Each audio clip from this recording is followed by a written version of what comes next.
നമസ്കാരം പ്രിയപ്പെട്ട പ്രേക്ഷകർക്ക് ഒരിക്കൽ കൂടി മലയാളി സോക്കറിലേക്ക് കേരള ബ്ലാസ്റ്റേഴ്സും ഈസ്റ്റ് ബംഗാളും തമ്മിലുള്ള സൂപ്പർ ലീഗിൽ ആവേശകരമായ മത്സരം ഇന്ന് അവസാനിച്ചിരിക്കുകയാണ്. ബ്ലാസ്റ്റേഴ്സിനെ സംബന്ധിച്ചിടത്തോളം കൊച്ചിയിൽ ആദ്യ മത്സരത്തിൽ പരാജയമാണ് ഏറ്റുവാങ്ങേണ്ടി വന്നതെങ്കിൽ രണ്ടാം മത്സരത്തിൽ ഒരു വിജയത്തോടെ തലയുയർത്തി മടങ്ങാൻ ബ്ലാസ്റ്റേഴ്സിന് സാധിച്ചിരിക്കുകയാണ്. മത്സരത്തിൽ 59-ാം മിനിറ്റിൽ ഈസ്റ്റ് ബംഗാളിൻ്റെ മലയാളി താരം വിഷ്ണുവിലൂടെ ഈസ്റ്റ് ബംഗാൾ മുന്നിലെത്തിയെങ്കിൽ പോലും മത്സരത്തിൻ്റെ 63-ാം മിനിറ്റിൽ നോഹ സൊദോയിലൂടെ വളരെ പെട്ടെന്ന് തന്നെ സമനില പിടിക്കാൻ കേരള ബ്ലാസ്റ്റേഴ്സിന് സാധിച്ചിരുന്നു.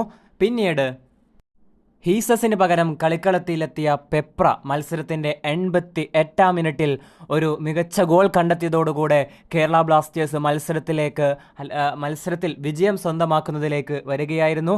പിന്നീട് ഈസ്റ്റ് ബംഗാളിന് തിരിച്ചടിക്കാനോ അല്ലെങ്കിൽ വിജയത്തിലേക്ക് എത്തിക്കാനോ അവർക്ക് കഴിഞ്ഞിട്ടില്ല.